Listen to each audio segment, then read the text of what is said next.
from day one, or day zero, if you like, when babies arrive in the world, they are highly tuned to pick up social cues. And if little girls are told not to make a fuss, to sit still, they're rewarded when they get things right, that will shape their behavior.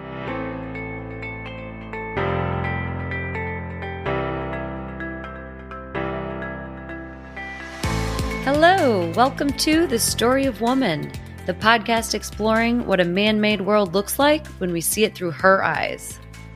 Woman's perspective is missing from our understanding of the world. This podcast is on a mission to change that. I'm your host, Anna Stecklein-Lau, and each episode I'll be speaking with an author about the implications of her absence. How we got here, what still needs to be changed, and how telling her story will improve everyone's next chapter.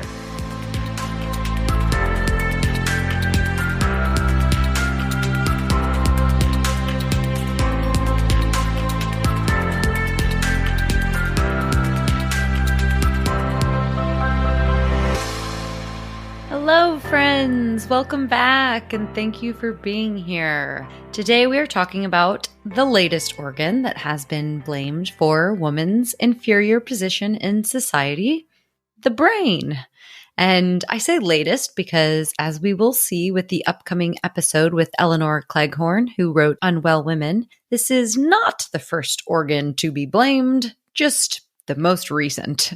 My guest today is Professor Gina Rippon, and we will be discussing her book, The Gendered Brain. Every single day, since the day we are born, we face deeply ingrained beliefs that our sex determines our skills and our preferences, from toys and colors to career choices and salaries.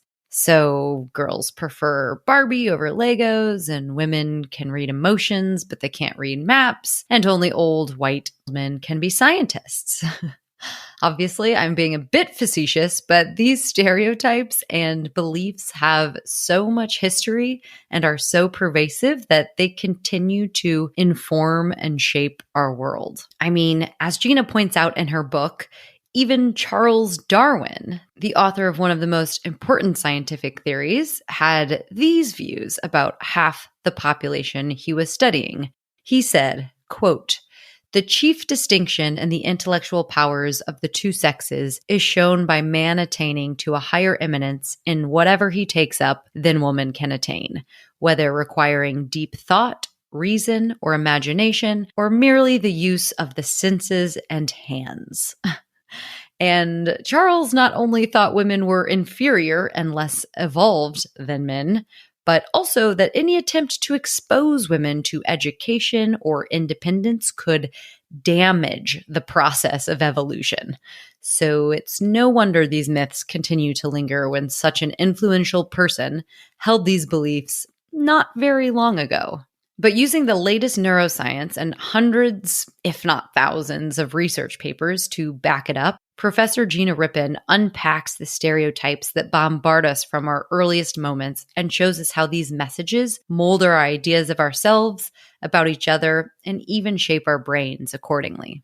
Professor Gina Rippon is an international expert on brain imaging techniques and Emeritus Professor of Cognitive Neuroimaging at the Aston Brain Centre in Birmingham, England. Her research involves state-of-the-art brain imaging techniques to investigate how the brain interacts with its world and what happens when this process goes wrong.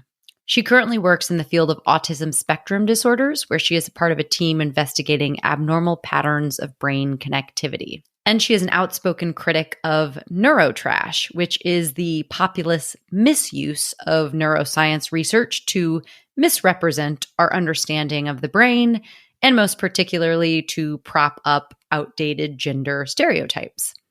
In her book, The Gendered Brain, which is called Gender in Our Brains in the US edition, she challenges the idea that there are two sorts of hardwired brains, male and female, and offers a 21st century model for a better understanding of how brains get to be different. In our conversation today, we talk about the origins of these myths and what has perpetuated them all these years. We talk about the importance of stereotypes and also the detriment of them. We talk about how early these stereotypes and the gender bombardment begins and the serious implications of the toys and messages children receive from day zero. We talk about self-esteem and self-silencing and the lack of women in certain fields of science. And we talk about the future of sex and gender and where we need to go from here in order to get rid of these myths once and for all. And the underlying theme through it all is not that sex doesn't matter or that there are no differences, but that we need to go beyond the binary because, as Gina puts it, there is no such thing as a typically female behavioral profile or a typically male behavioral profile. Each of us is a mosaic of different skills, aptitudes, and abilities, and attempting to pigeonhole us into two archaically labeled boxes will fail to capture the true essence of human variability. You will hear Cordelia Fine mentioned a few times, so just so you know who she is a philosopher and psychologist and has written at least 4 books on this subject matter. And the quotes you will hear read during the interview are taken directly from Gina's book, The Gendered Brain. As always, feel free to share to help spread the word that women are in fact capable of being scientists and reading maps, and that men are capable of having emotions. But for now, please enjoy my conversation about the gendered brain with Professor Gina Rippon.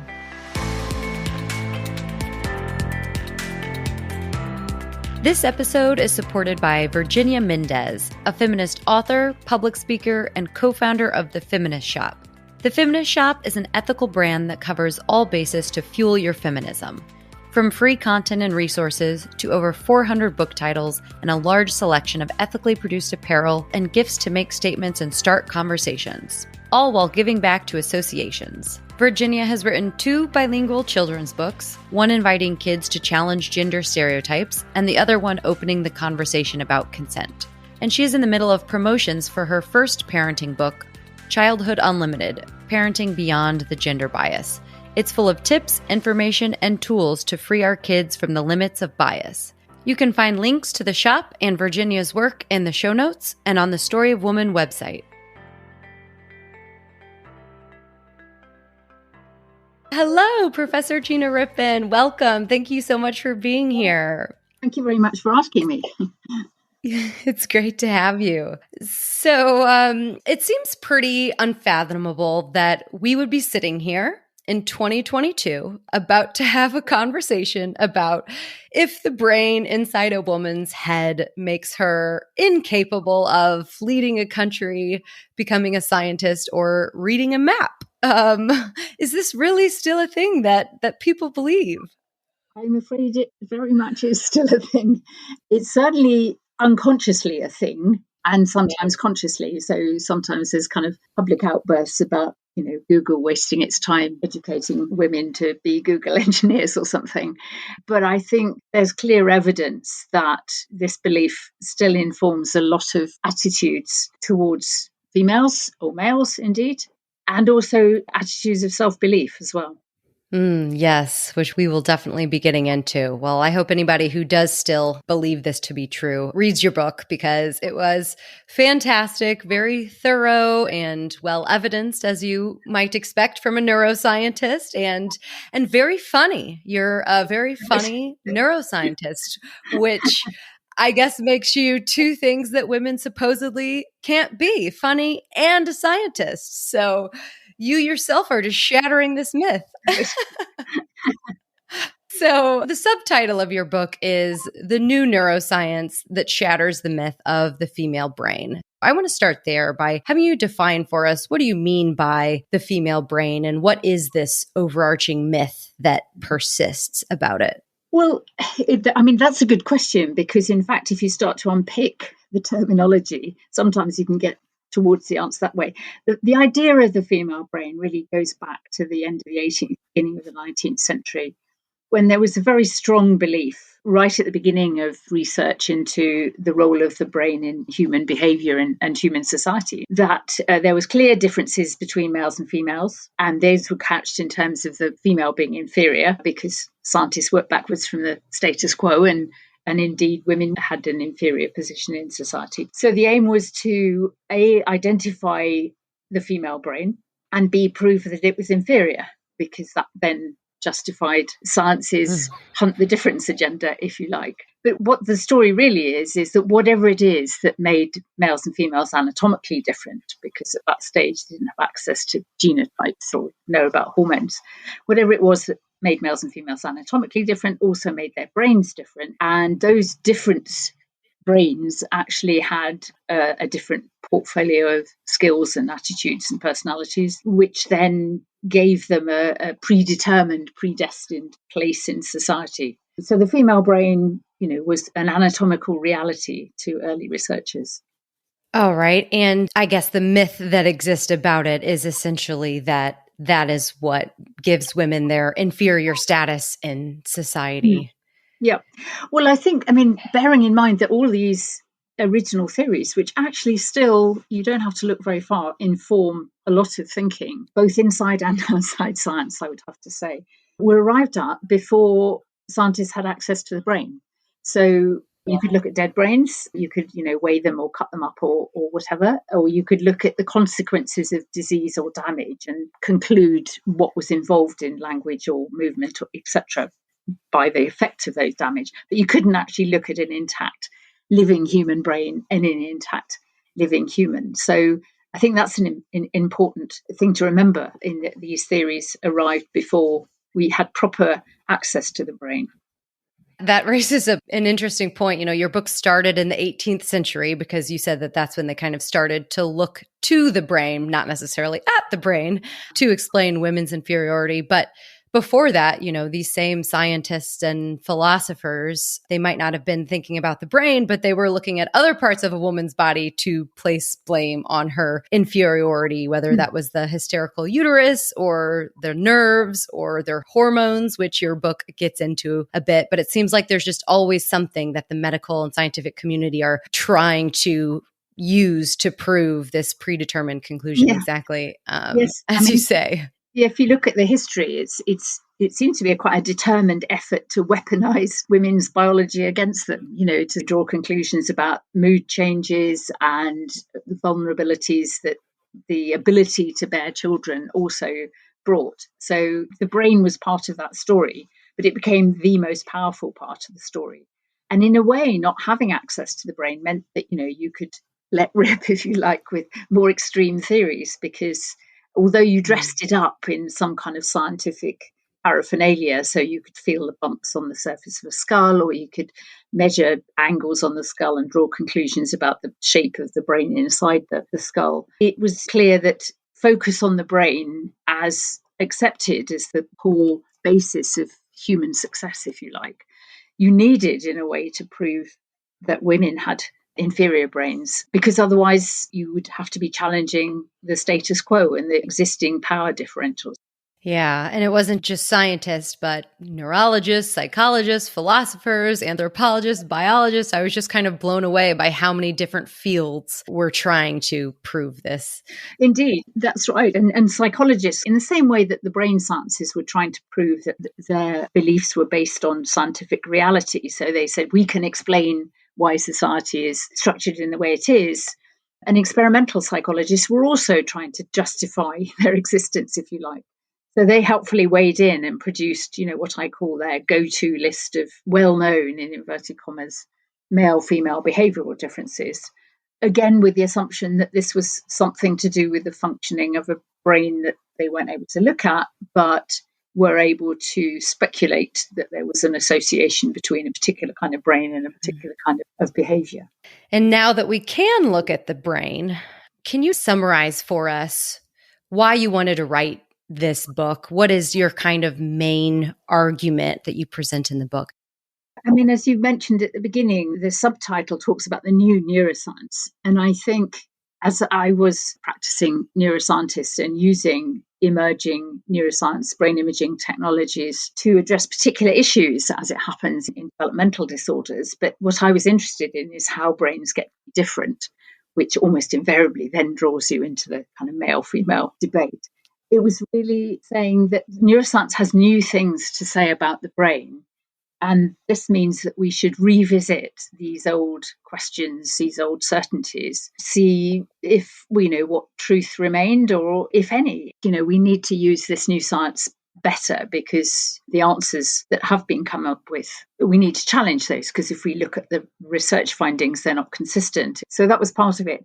The other part of it was the new neuroscience. Right at the beginning, when we started having, in the 1990s, wonderful brain images, really captivating, all of a sudden they were being shared not just within the scientific community, but used very enthusiastically outside the scientific community, sometimes by scientists, but sometimes by non-scientists who didn't quite have the level of understanding of what these pictures were showing. And so they were also saying, oh, we know that male and female brains are different. So they didn't challenge the question. So let's have a look at how these wonderful new images can prove this. So there was a lot of misuse, or, a continuation of what I call the hunt the difference. It just cut out a little bit, that last word, what you call the hunt the difference agenda. Hunt the difference agenda. Yep.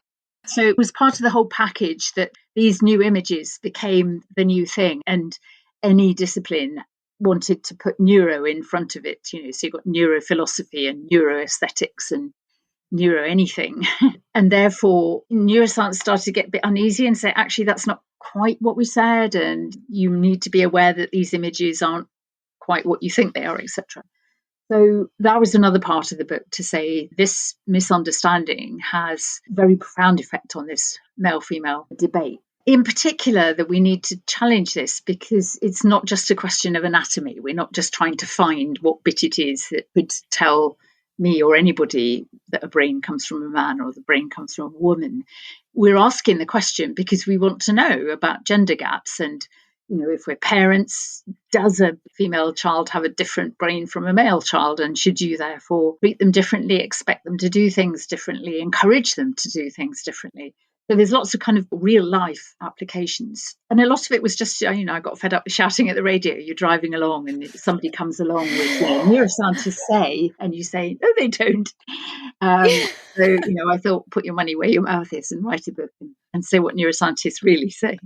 So what do neuroscientists really say then? Are you arguing that there is no difference, or what's the kind of crux? Right. Well, yes. I'm not arguing. It sounds very odd, and people think it's very paradoxical because they love to bandy around the term sex difference denier, in the same way as climate change denier.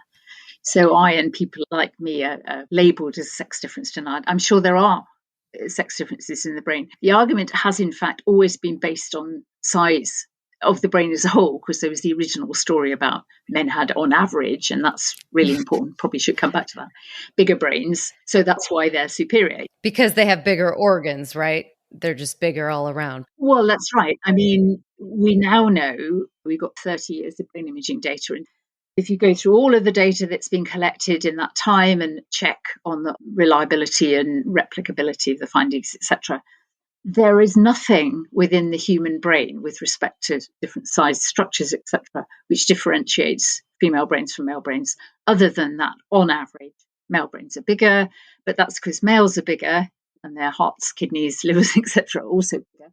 And if you correct for that difference, which you can do, then all those so-called sex differences disappear. It's like a scaling issue. You've got a bigger head, inside that bigger head is a bigger brain, and therefore some of the organs are bigger and some of the structures within the brain are bigger, and some of the connections between them are longer, or whatever. But if you correct for all of that, then any differences that have been claimed in the past, and there are very many, disappear. And I think that's a really important issue. But it's not to say that I don't think there are any differences. I think if you look at metabolism, if you look at how the human brain deals with different kinds of drugs, for example, there will be differences emerge. But the other issue to be aware of is that we're not talking about absolute differences. We're not talking about all brains, male brains are like this, or all brains from females are like that. If you collect data on both brain characteristics and behavior from a group of males and a group of females, the distribution of those data will be hugely overlapping. So it tells you nothing about an individual, which actually is probably what people really want to know. Yeah, we have a tendency. It's not just this challenge of getting scientists and philosophers to stop trying to prove women's inferiority, but it seems like just humans are just drawn to categorization, which we'll get into, stereotypes, and just differences. There are so many more similarities between women and men than there are differences. We're all human first and foremost, and the emotions and the needs and the desires that humans have are universal, but we always focus on what makes us different. And as you point out in your book, if you look at people within your own gender group, you'll find many differences. And if you look at people outside of your gender group, you'll find many similarities. And yet we continue to demarcate and define and constrict on the basis of gender alone. Yes, that's right. And I mean, categorization in a way is a survival mechanism, because you do need to know, am I safe with people like this? And am I unsafe with people like that? So you need to find a way of sorting these. The brain, if you like, is the ultimate stereotyper, because stereotypes are nice shortcuts. You don't have to go through lots and lots of information every time you meet an individual. All you need to know is perhaps 3 or 4 beliefs. I mean, you might be wrong, but, you might think this is a female blonde Scot or something. Then, you may already be bringing preconceived notions of what that person is going to be like. Yeah, I'm familiar with that one. Not the Scottish one, but the blonde. That's right. But I mean, the other thing to bear in mind is, again, we're not talking about absolute differences, but where those differences come from, because the early beliefs were essentialist beliefs. They were biologically predetermined. So you just needed to focus on what was going on inside the brain. What we now know with the new 21st century neuroscience is that what goes on outside the brain in terms of experiences that brain owners have or attitudes they encounter will also change the brain. And that, of course, when we're talking about stereotypes, for example, or expectations, gender gaps, that's a really important step forward, because it was always assumed that if you found a difference, it was somehow innate, or hardwired is another popular term, which of course has implications. If you think we need more women, more successful women, we need more women in science, we need more emotional men, again, stereotyping suggesting we don't have enough of those. So if you believe that it's hardwired, then, what are the point of diversity initiatives? Because you could say, well, if somebody's like this, that's what they're like. We could offer all kinds of training packages, but that is how they will continue. So that's another important aspect, understanding where these differences come from as well as what they are. We're definitely going to get into that a bit more, the stereotyping, the immense social brains that we have that starts at such a young age. But yeah, you point out in your book that the key issue is really looking beyond the simple category of sex, just to not stop there, but to see what other factors might be entangled as well, exactly as you say. So real quick, just to make sure we're all on the same page here before we kind of move forward, when we talk about sex and gender, what do we mean by those? Can you just walk us through the differences? Yes. Well, 2 things. I would use the term sex to apply to biologically determined differences, which are determined by the fact, normally speaking, and I use that caveat advisedly, you either have XX or XY chromosomes, and associated with that are different levels of hormones, and together those produce characteristic biological differences between males and females. And I would call those sex characteristics. At the other end, or somewhere else, if you like, outside in the world, there are a whole range of attitudes, beliefs, expectations, social norms, etc., which are differentiated into male and female, masculine, feminine. Not at this stage getting into whether that's right or wrong, but that is the reality. Everything from, the fact that there are single-sex schools, and which again is an interesting issue to come back to. So the world is gendered, and the origin of that term actually is interesting in that there wasn't a term gender. When this story first emerged, everything was assumed to stem from sex differences. So you had anatomical sex differences in the brain, sex differences in behavior, sex roles in society. So there wasn't a term gender. It was assumed that sex applied to everything. In the 1980s, with the sort of rise of the second wave of feminism, there was a different move saying that we live in a society which is differentiated according to sex, but that is wrong. Actually, these are kind of socially constructed categories, and we should not call them sex categories, we should call them gender. I think an aspect of it too should be, why are we actually asking the question? Because a lot of people just assume that different definitions apply to the whole issue in one fell swoop.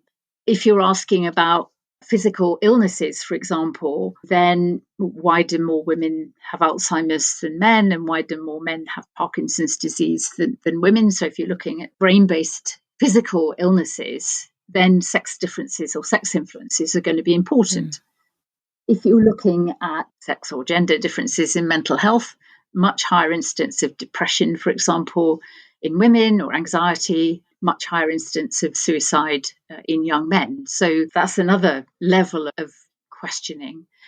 Or to the issue of gender gaps, why are there so few women in certain branches of science? Why are there gender gaps across the world in a whole, financial independence, educational achievement, health outcomes, etc.? So I think that's another issue with respect to sex and gender, because very often the argument is assumed to apply to the whole issue. And I think that the differential balance is important to remember. Yeah. Brains reflect the lives they have lived, not just the sex of their owners. Seeing the lifelong impressions made on our plastic brains by the experiences and attitudes they encounter makes us realise that we need to take a really close look at to what is going on outside our heads as well as inside. We can no longer cast the sex differences debate as nature versus nurture. We need to acknowledge that the relationship between a brain and its world is not a one-way street, but a constant two-way flow of traffic. All right, so let's get into these moles, which probably sounds like a really weird term to anyone listening who hasn't read the book. So let's start there. You call these myths about the brain whack-a-mole myths. So can you tell us, what do you mean by that? And what's the most common myth or mole that we can go ahead and whack? The idea of whack-a-mole came up with the idea, a bit like me shouting at the radio. A lot of early research findings into sex differences in the brain were based on very small numbers, and there was all sorts of methodological issues, and they became very popular when they came out.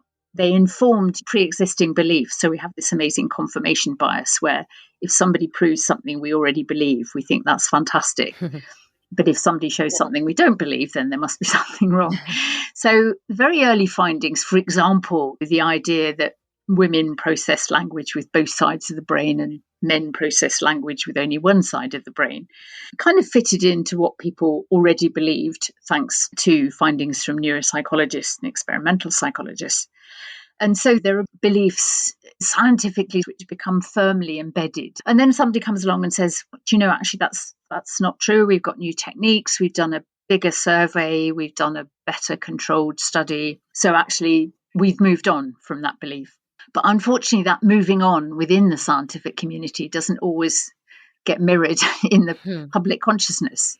And whenever I see that phrase, neuroscientists have proved that, my heart does slightly sink, because you think, how far back are they going? Or how recently are they looking at the data?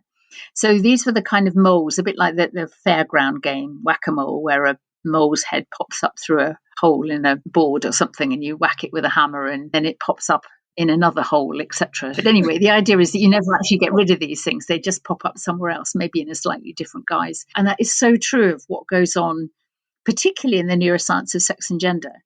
And it's almost as though somebody says something which resonates so well or is so well publicized at the time that it becomes fixed. And no matter how hard the scientific community tries to do big multiple surveys and says, actually, that's not really the case. We thought it was initially, but it isn't anymore. It still pops up in a different guise. And I mean, the biggest mole of all, if you like, is the idea of the female brain or the male brain. And I have given talks called The Female Brain is Dead, Long Live the Female Brain, because you can talk people through how the early beliefs about the origin of the female brain have turned out to be past their sell-by date, if you like. And we need to update our thinking. But people won't do that. And you then turn to, or you get sent some notification about an article in a business magazine, the female brain, how to harness the power of the female brain. And a lot of conversation about leadership during the recent pandemic, where people were saying countries with female leaders we're doing better than countries with male leaders, and this is power to the female brain kind of thing. And you think, at one level, well, isn't it great that they suddenly start thinking the female brain is in some way superior? But actually, the science doesn't support it. So, you have to say, I'm sorry, it's a nice idea, but it's not true. Why didn't they have these ideas before we had all this science? Indeed, yes. I've come across it really recently on websites of training academies or private education institutions or coaches of some kind saying we need to teach boys differently from girls or train males differently from females, etc., because their brains are different and they process information differently. So those are the kind of molds that the book is trying to whack. So we should all be on high alert the next time we see an article like this claiming anything about... Well, that's right. And I mean, I have written with colleagues, we've done a sort of 8 things you need to know, which is really when somebody says this, make sure you know the backstory, which of course, is all very well as a scientist who actually loves going off and looking at different references and things. But if you're, a parent or an educationalist or an employer or something, along those lines, then you probably do need to check how valid this wonderful headline is. And it's very often the headlines, "At last the truth" or "Proof at last," because it reflects very much what appears to be a very fixed or well-embedded need to believe that male and female brains are different. And that means we can carry on doing what we've been doing for many, many decades, centuries even. It's, just kind of an excuse to validate anything that is not right, anything that's unfair in the system. Well, men and women are different. So I actually heard an interview with Cordelia Fine yesterday, who you mentioned throughout your book, who talked about how even though we have kind of these traditional views that are falling away, they're being replaced by these seemingly more liberal views, this kind of separate but equal. Everybody should have equal opportunities, but it just so happens that men and women choose different kinds of opportunities, and kind of falling back on essentially the same argument.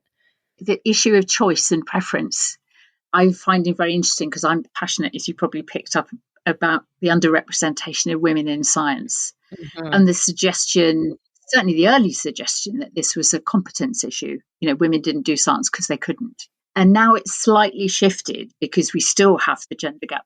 There's a vast underrepresentation of women in science generally, but in certain sciences in particular. And worryingly, the kind of sciences which will determine our future, like robotics and computer science and physics. And people are saying, oh, well, okay, it's not competence, but it's actually to do with preferences and choices.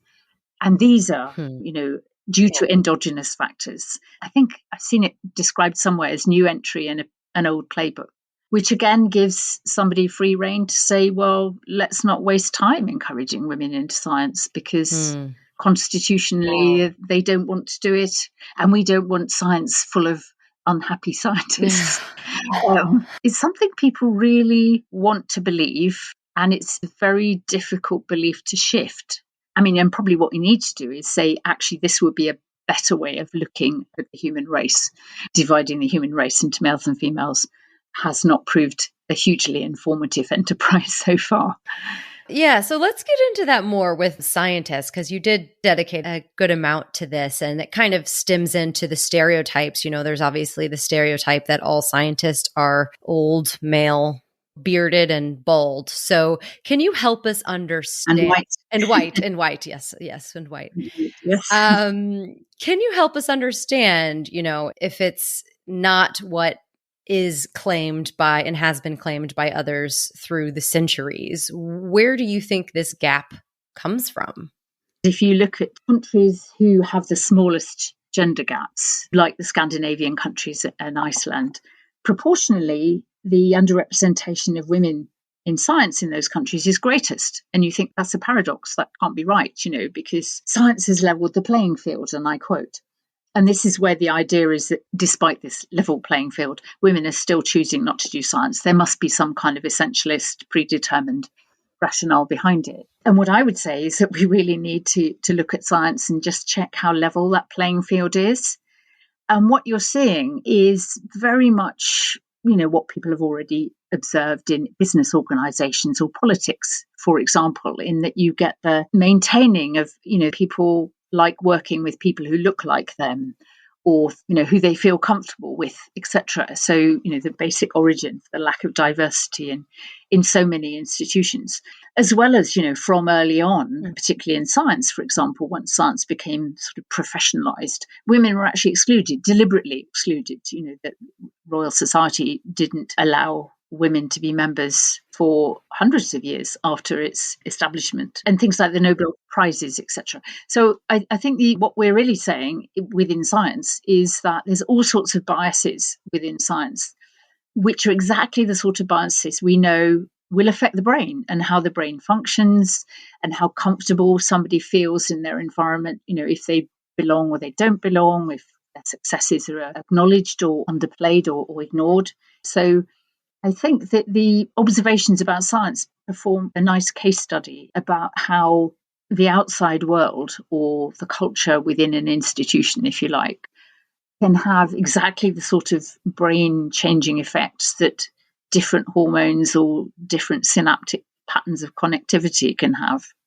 Yeah, and you say brain-changing patterns, which I want to get into next, how our brain was shaped by the world around us throughout our life from a very early age. But real quick on the point you made about the Royal Society, I have written down here because I thought that was a fascinating point. So it's an academic society for science here in the UK, and it was founded in 1660, but didn't admit its first female member until 1945. And this was after one woman was denied entry in 1902 because she was married, so she couldn't be regarded as a person in the eyes of the law. Which, that would make it a little bit hard to get involved in science, I'd say. Yes, indeed. I mean, those kind of things characterize quite well. People were saying, no women have won the Nobel Prize, etc. And you think, are you really surprised? But now we know that our brains are wired to make us social, and sense of belonging is a very powerful driver, and a lack of self-esteem linked to this sense of not belonging is also a very powerful driver of human behavior, almost as profound as the search for food and drink and sex, if you like. And a lot of the mental illnesses you can see are disorders of self-esteem. And if you look at mortality rates in things like eating disorders, for example, self-image problems, you could say that actually self-esteem is perhaps one of the primary drivers of human survival. And that's, putting it in a very extreme way, but it means that organizations and institutions really need to look at themselves really carefully to say, it's not just about diversity, it's also about inclusion. It's not just getting more people, different sorts of people into the organization. Those people have got to be included. And that may mean fairly dramatic changes in the institution's behavior and reward systems, etc. Yeah, you had some really kind of surprising information about self-esteem and self-silencing in the book, which we kind of do know that women have a tendency to do that. But the extent to which you wrote about these thousands of research papers across the world that had the same findings about women having lower self-esteem than men and being a lot more likely to sacrifice their own needs and not state their own feelings to, avoid conflict and make sure nobody else feels uncomfortable. So I guess on that point, real quick, I'd love to know, with your neuroscientist hat on, why is this the case? Is it because I could deduce that if women are fed all of these messages, both overtly and more subtly throughout their lives, then they do begin to believe them and doubt their abilities, and it kind of becomes a self-fulfilling prophecy. Is that kind of what happens? I think that's certainly one of the pathways to self-silencing.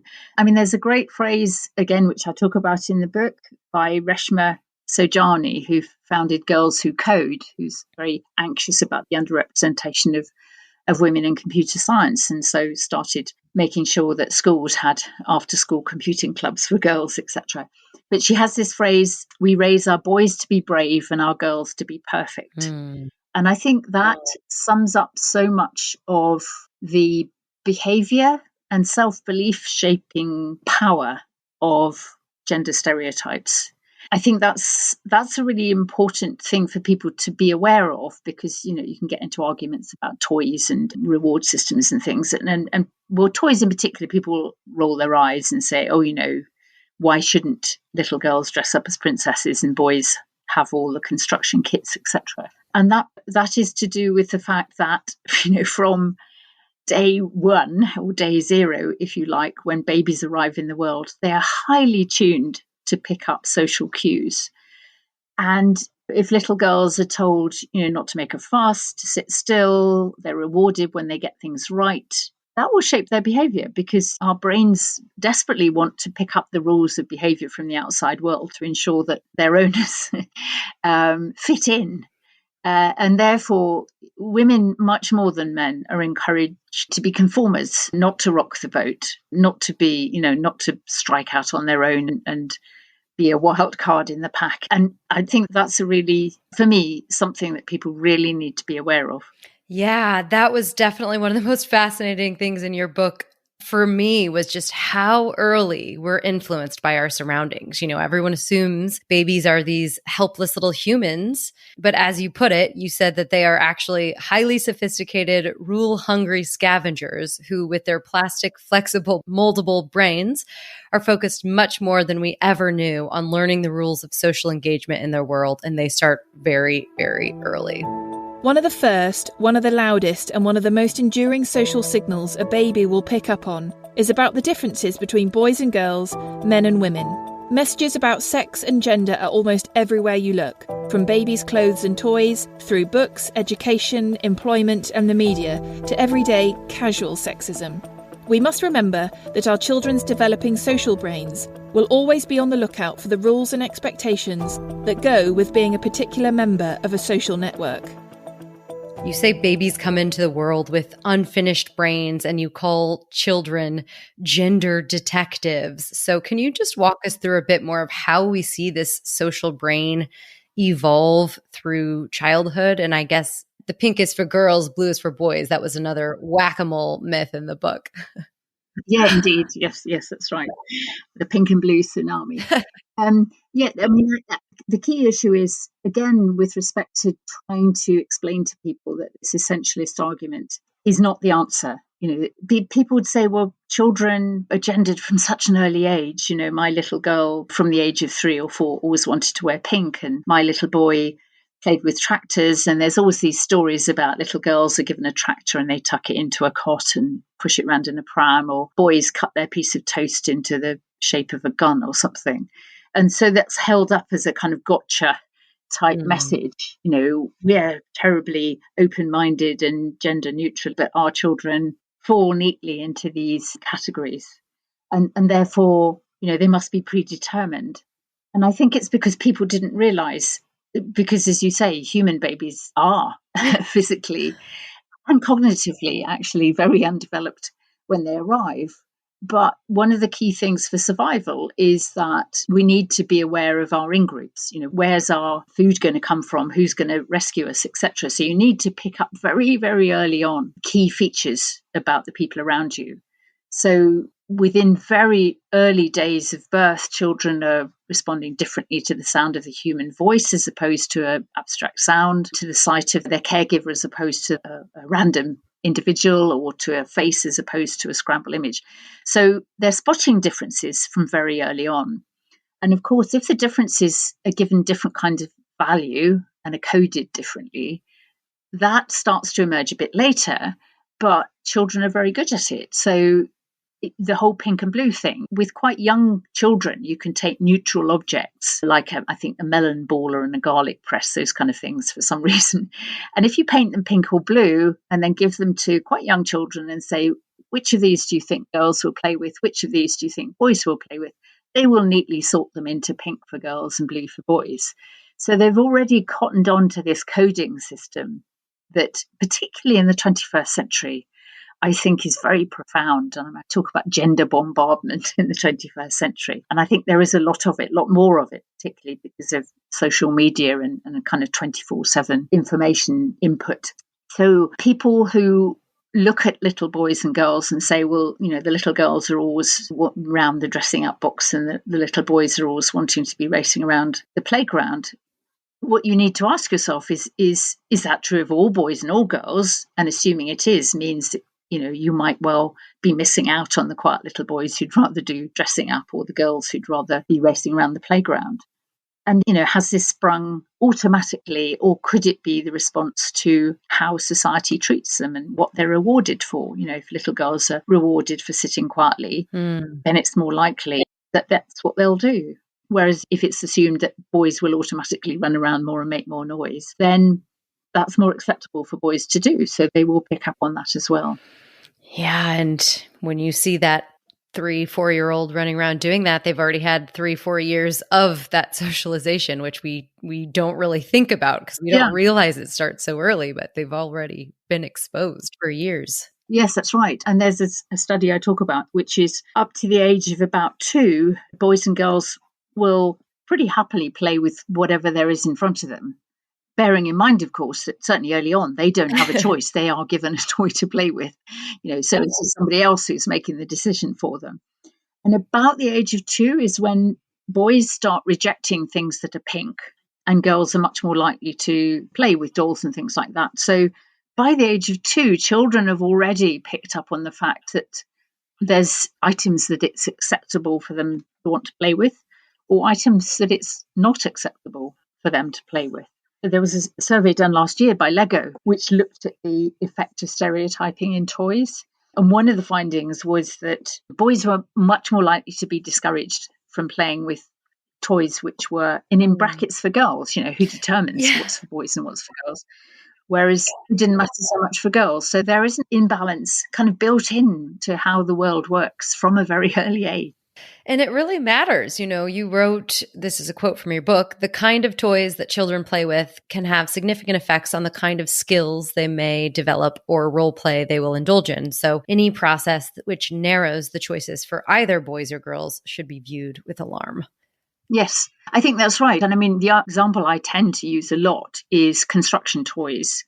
And coming back to Lego, in fact, and spatial abilities is a very powerful skill, which allegedly shows robust, in inverted commas, sex differences. In lots and lots of different tests of spatial ability, males tend to, on average, do better than females. And that has been jumped on as an explanation for the underrepresentation of women in science, coming back to that again, because spatial thinking is a core part of almost all of science. So if constitutionally you find spatial manipulation problematic, then you are less skilled in that area. And it was assumed that that was a fixed, hardwired, brain-based difference. But we now know, again, coming back to 21st century neuroscience, that you can actually change those skills. Even in an adult, it's not just to do with children. So that you could take individuals who find spatial manipulation tricky, you can train them to improve their spatial abilities, and you can generate that also affects their skills. So you can demonstrate A, that they're better at spatial thinking, and B, that their brain structure and function has changed. So I always use that as a really nice example of how what looks like a sex difference is actually just a training opportunity difference. And more recently, there's been some studies looking at children playing collaborative play with dolls and dolls' houses, etc., and showing that the social parts of the social brain are more activated with those kind of play scenarios. So that's another area where what we play with as children can have pretty profound effects on the kind of adults we turn out to be. Yeah, you said brains reflect the lives they have lived, not just the sex of their owner. And it's not just our brains that are plastic and changing, but our hormones too. I thought this was another fascinating part in your book where you talked about the changing testosterone levels in men and how the testosterone levels actually decreased for men when they spent more time with kids. Can you just tell us about that real quick and the wider implications of it? Yes. Well, I think the issue is that very often people will say, oh, yes, brains, in a kind of dismissive way, because they think if you've made a good argument that brains aren't different, then we'll find something else. Yeah. So they come back to hormones, because in the 20th century, hormones were a much more when I talk about weaponizing biology, raging hormones were quite a powerful argument in that particular sphere. And there is this idea based very much on studies with non-human animals, and I think that's an important distinction, that hormone means drive to action. So the idea is we are driven by our hormones, and therefore, high levels of testosterone will equal possibly lots of self-confidence and success, or possibly lots of self-confidence and aggression. And similarly, estrogen will make you nurturant and caring and collaborative, or behave in a particular way in the reproductive process, if you like, if you're a guinea pig or a mouse. But that's kind of been extended into human society. And what's interesting in terms of human social neuroendocrinology is that we know that hormone levels are, again, responsive to what goes on outside the brain. It's not just an automatic response to a particular phase of the estrous cycle or a particular site of a fertile female, for example. And that the social context, for example, the example you mentioned, that if a father is a primary carer of a newborn baby, testosterone levels are lower than if a father is not the primary carer of a newborn baby. So the kind of social context of being a new father is the same, but the extent of your contact with the new baby will be reflected in changing hormone levels.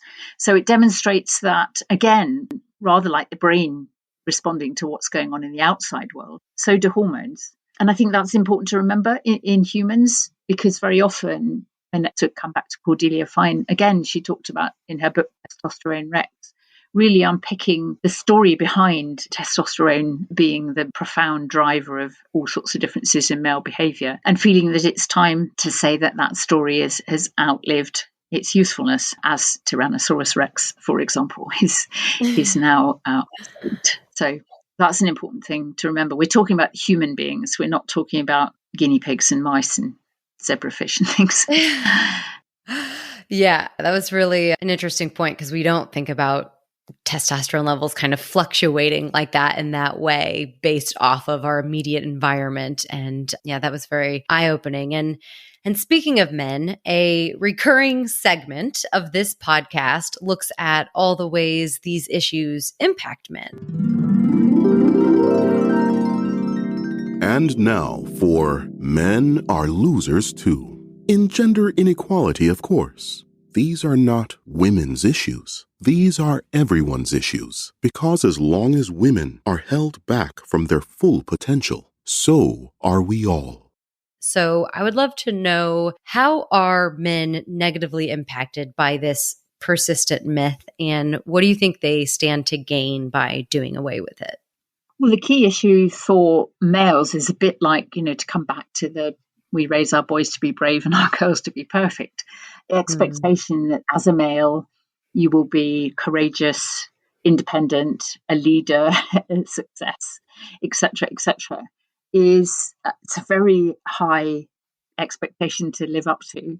And also slightly more nuanced expectations that you don't express your emotions. That, in England, talk about the stiff upper lip, but generally the feeling is that your somehow male behavior manages to suppress emotions or to ignore emotions or to overcome emotions. The idea that being emotional is somehow suboptimal, and it's used, women are emotionally labile in a kind of dismissive sense of the word. So I think that has major impact for how men can behave in the outside world, for how they believe they can behave and how they can interconnect with other people. And as I say, you've only got to look at the incidence of suicide rates among young males to see that, that particular stereotype is not serving them well in the way that perfection is not serving girls well. Yeah, you said that stereotypes were straitjackets for the brain, and that obviously will apply to their brains as well. And indeed, yeah, I think that's how I describe the effect of stereotypes, and also the power of culture, because we've always assumed that evolution is a response to some kind of biological change. And so we look at how we have evolved due to biology responding to the environment. But we haven't looked at what happens when the environment doesn't change. So we have this amazingly, wonderfully flexible biology. But if it's embedded in a culture which never changes from generation to generation, then biology will obligingly reflect that. So, people talk about evolution and systems staying the same as they always have from generation to generation, but they never say, well, has the culture changed from generation to generation? And if it hasn't, maybe that's something to do with the fact that certain beliefs, certain attitudes, certain expectations are maintained. Yeah, I love that. And I tend to quote Chimamanda Ngozi Adichie on this, which is that culture doesn't make people, people make culture. And I think that's something we lose sight of quite a lot as society. That's right. The term influence would seem to be a much more accurate reflection of the role that biological sex can play in our brain's journey through life. Sex definitely matters. This is not an inconvenient truth, but it is a truth that needs to be carefully revealed. We need to go beyond the binary, to stop thinking of the male brain or the female brain, and see our brains as a mosaic of past events and future possibilities. So what's it going to take to finally whack all of these moles and move forward? What needs to happen to resolve this matter once and for all? Yeah, I mean, that is a $100 million question or whatever, wouldn't it be great? And then people talk about gender neutrality, and parents talk about raising their children gender neutral, etc. And you think, well, good luck with that. But I think my answer to the conundrum is gender irrelevance. I think we really need a sort of major revolution where being male or female is actually a very minor part of society's assessment of individuals. Because I think we have to offer the world, if you like, something else, rather than just say, don't think of people as male or female. You will need to categorize them. We should have a better category system. We should get rid of whether you're male or female as being really, really important, other than at a biological level with respect to who can bear children, and who knows how that's going to change in the future anyway. But you should say, what does society need to function better than it currently does? And let's, organize people in terms of those particular kind of skills. So we have people who are really empathic. Maybe let's have a look at, if empathy is a good thing, who's appears to be naturally empathic. How can we make sure that other people become more empathic? So those kind of skills become much more celebrated and rewarded and encouraged in society. And I think that's the only way we're going to get rid of this kind of very strict binary Mars and Venus type thinking. That doesn't serve anybody. Yeah, I think that's a really good point, that we need something to replace it with, because I was thinking about that as well, with just the myth generally that there is a male-female brain, in addition to just kind of making gender irrelevant, that we need something to replace that, because if people see differences, they're going to fixate on that and need something to explain it. So I feel like, can we just find a way to change the public discourse to, until we get to gender irrelevance, which I feel like will just take a longer time, that men and women may exhibit different characteristics, but it's much more socially influenced than biologically. Well, I think education, particularly early years education, I mean, and you can't say to a teacher in the middle of a class of 35 5-year-olds, treat each child as an individual, which of course is really what you'd like to do. Teachers will have some kind of grouping algorithm, if you like, just in order to survive the day. So, look for different things in the children that you're teaching, and it may be in certain headings, but don't assume that all boys are like this and all girls are like that. Because that way, and I wouldn't like to disparage what teachers do, but they are part of the problem because, they reward girls in one way and boys in another. Because, of course, they've been raised in the same system. So it's a continuous. Indeed, that's right. Yes, that is the major problem. Of course, we've got this self-fulfilling prophecy aspect, which somewhere we need to break the cycle. Yeah, we've got it at an individual level and at a systemic level. So that's quite challenging. And one more question on the future, because I liked at the end, you talked about intersex people and redefining sex altogether. And we've just mentioned making gender irrelevant, but also the possibility of a future with lots of genders, at least 5, if not more. And also saying that in the 21st century, psychologists and neuroscientists are beginning to question the question, asking, have we spent all this effort looking at two separate groups who aren't actually different and may not even be distinct groups, which is just, I can see a future scenario where they're looking back and they're saying, wow, can you believe they used to put people into these two different groups? So for anyone who might be hearing that line of thinking for the first time, can you explain how that's even a possible question? And what do you think the future looks like? You've kind of already touched on that with gender irrelevance, but I guess in terms of a multitude. Yeah. Well, in a way, I mean, it's a bit like the classic sort of paradox. What we really need to do is not think about gender by thinking about gender a lot. I think what I was anxious to demonstrate in the book was that we need to break that previously inextricably fixed link between sex and gender. So the idea was that, your biology determines your gender. And I think that's a link that needs to be broken. So currently, biological characteristics that you acquire via your genotype gives you a particular role in the reproductive process. Cut it right back to basics. And that's the role of that particular part of you. The rest of it shouldn't. I mean, for some people, their biology, their physical appearance is very important. It may be very much a reflection of society, but for whatever reason. And so that would be a primary part of, if you ask somebody to describe themselves, they might say, I'm tall, I'm blonde, and whatever. But for other people, what their biology is, being male or female, is irrelevant. And, they're attracted to particular kinds of people, maybe the same sex, maybe different sex. They like to wear different kinds of clothes or whatever. So I think the future would be really important to say, first of all, there always used to be assumed there could only be two genders because they were firmly fixed to there being two sexes.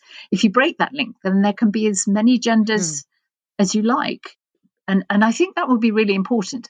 And I think that there is a lot of, as you know, hot topic, the whole issue of transgender individuals. And to some extent, I think that we're looking at the consequence of this continued emphasis on a very fixed link between sex and gender, deterministic one-way link between sex and gender. And I think a misunderstanding of where that came from and how flexible it is the basis of a lot of anxiety and argument in the 21st century around that area. And I think if everybody could agree that that link could be broken, then we might have a much better way of resolving what are pretty fraught issues around gender in the 21st century. Yes, I like that idea, just breaking that link. And it is extremely complex. I looked at the article in Scientific American that you mentioned that kind of illustrated the biological determination of sex. And oh my God, the fact that we arrived at just two categories when it is so complex. I'll put it in the show notes so everyone can go have a look at it. Yeah, I thought that was very interesting because a lot of people would assume that the biology equals two sexes is a given, and we don't even need to look at that. And when you actually look at that, you think, oh my God, yes, how do we ever arrive at that? And even within the two broad categories, you can see how much variability there is. Yeah, absolutely. So is there anything other than buying your book and looking at the Scientific American article? And is there anything that we can do as individuals? Yeah, well, I think with respect to stereotypes, particularly in the early years, call it out. I think it's interesting that there was quite a lot of interest in Lego last year, saying that as a result of their survey, they were going to stop gendered marketing. They acknowledged that they were marketing Lego to boys and different kinds of Lego to girls. And the results of the survey made them say, we are not going to do this anymore. And the French government has in fact legislated against gendered toy marketing. So people are starting to wake up to the consequences of stereotyping. And, within organizations, there is attempts, people talking about unconscious bias, big diversity initiatives. But, to come back to something I said earlier, organizations need to make sure that it's diversity and inclusion, not just numbers, tick boxes. But I think to be relaxed and allow people to express their true selves rather than to assume that a particular label will tell you everything you need to know about somebody. Yeah. Because it won't. It becoming a matter of public discourse, which is great. There is a lot of pushback. There's still a lot of let boys be boys. There's a lot of religious input into the argument. And, in days of uncertainty, as we're living in at the moment, people don't like to be challenged with respect to something they thought wasn't an issue, not a matter of debate kind of thing. So I guess uncomfortable ride, but at least the discussion is being had. Absolutely. Is there a one-liner that you could give us for the next time we hear someone claim one of these whack-a-mole myths? Well, I think a gendered world produces a gendered brain. That's a good one. When people say all girls like to dress up as pink princess, it is, have you actually looked at any social media, the kind of stuff that children are being bombarded with? So that's not a one-liner, I know. Oh, I think a gendered world produces a gendered brain. I think that's a great one-liner. Okay, good. You can tailor that to the conversation, but I think the idea behind that really says it all. If people take one thing away from this conversation today, what would you want it to be? There's no such thing as a female brain. Or steal Reshma Saujani's, we raise our boys to be brave and our girls to be perfect. And, ponder the consequences of that. Yep. And now for Your Story, the part where you are invited to reflect on this story as it relates to your own life. Think about it, write about it, talk about it, and if you wish, share with the community. Whether or not you are listening in real time, if you send in your thoughts, experiences, questions and recommendations, they may be included in a future listener-led episode. There is a link in the show notes, or revisit the Your Story episode to learn more. Remember, no matter your story, you are not alone in your experience, and there is power in our collective realisation of this. So as listeners come away from this hour with you, are there any questions you want to put forth to them? Anything that they can pay attention to as they go about their lives, or other ways they can reflect on their own experiences? Do you think we live in a gendered world? Go into a bookshop, clothes shop, toy shop, supermarket, and just kind of raise their awareness of, even the shower gel is gendered, as I have noted in the supermarket. Have you encountered in your workplace, your school, your children's school, whatever, have you come across any examples which you now would think we should have some different examples? Are there lots of pictures of male scientists on the wall in your school science lab? Did you take your children for a Santa Claus lucky dip at Christmas and find there was a barrel for girls and a barrel for boys? I'm going to Google a Santa Claus lucky dip after this, but assuming our British listeners will know what you're referring to there. They will indeed. They will indeed, yes. Feminism was established so as to allow unattractive women easier access to the mainstream. Bitter, nasty, ugly, man-hating, empty horror show. Lesbianic sort of feminism. Which is what feminazism was essentially all about. And now for The Feminism Gets a Bad Rap Because the Narrative Has Been Just a Bit One-Sided corner. All right, now for some rapid fire questions to wrap up. These are the questions that I ask every guest at the end. So what does feminism mean to you? Feminism is I think it's about equality and equity. The term obviously has got it tied just to issues for women. But I think overall, feminism is a particular branch of a very much needed fight for equality of opportunity and equity of outcome. What is one of your earliest memories of gender, a time that you realized the world didn't treat girls and boys the same? Oh, gosh. Or a significant one. Yeah, I mean, I have to say I have a male twin. So we were our own kind of... Wow, so pretty early on. Yeah, so that's right. But oddly, because we were twins, there was quite a lot of family effort to treat us the same. Mm-hmm. So which was interesting. I don't have any other male or female siblings. So, I don't know if boys were allowed to do things more than girls, or girls were encouraged to do different things. But we were certainly given different toys at Christmas, certainly. I did actually ask for a cowgirl outfit one Christmas. Cowgirl, so, I was already indoctrinated. But actually, I got a princess outfit. So, yeah, that's perhaps one of my earliest memories. Well, it's great that you have to think so hard on that one, and you guys were treated the same in that way. What is the story of woman to you? Story of a group of people who've been ignored, treated as invisible, interruptible, incompetent, the four eyes, if you like. For no good reason, assuming we're talking about the story of women going back over centuries, for example. Yeah, a group of people who've been unfairly treated.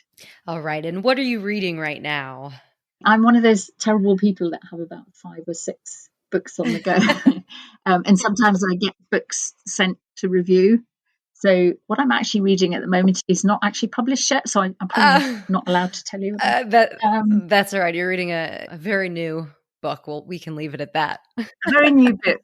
And it's I would have thought I could tell you. It's called Different, What Aches Can Teach Us About Gender. Ooh. So it's a primatologist trying to extrapolate observations about literally monkey behavior and monkey societies to suggest that it brings us understanding about gender in human society. Wow, that sounds fascinating. Who should I make sure to have on the podcast? And it's okay to be aspirational. Oh, right. Anne Fausto Sterling would be my nominee. All right. She's a biologist who has probably done more than anybody else to try and help us understand the relationship between expectations and biology. So she's great. Cordelia Fine, obviously, I've already mentioned her. Daphne Joel, she's from Tel Aviv and has done a lot of work on really producing the data to show that there's no such thing as a female brain. That every brain is different from every other brain, and our brain's a mosaic of different characteristics. Elise Elliott from Chicago, she wrote a wonderful book called Pink Brain, Blue Brain, which is very much a focus on early stages and how small differences can be magnified by external influences. What are you working on right now?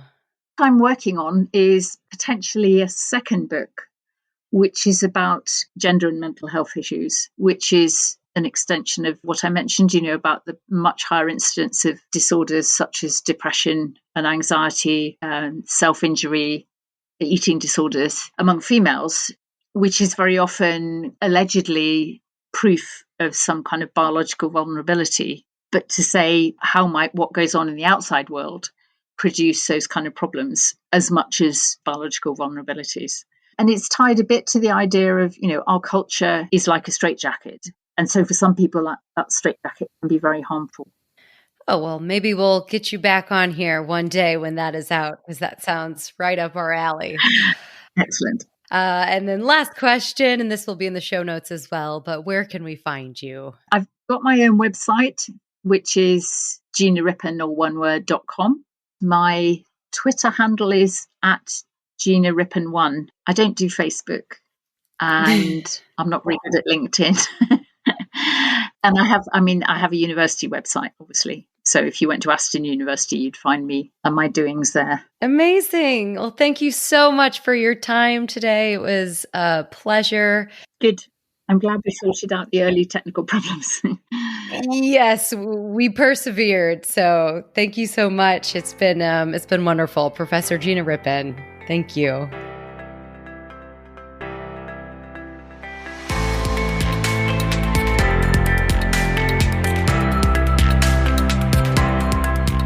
Thanks for listening. The Story of Woman is a one-woman operation with voiceovers done by Jenny Sedborough. If you enjoyed this episode, there are a few small things that you can do that make a big difference in helping other people find the podcast and allowing me to continue putting out new episodes. You can subscribe, leave a review, share with a friend, follow on social, buy me a coffee. Not literally, this is the name of the platform to raise production funds, but hey, I'd grab a coffee as well. Or head to the website and check out the bookstore filled with hundreds of books like this one. If you purchase any book through the links on the website, you support this podcast and local bookstores. So feel free to do all your shopping there. All of these options are in the show notes. Anything you can do is very much appreciated and makes a big difference in elevating women from the footnotes of history to the main narrative.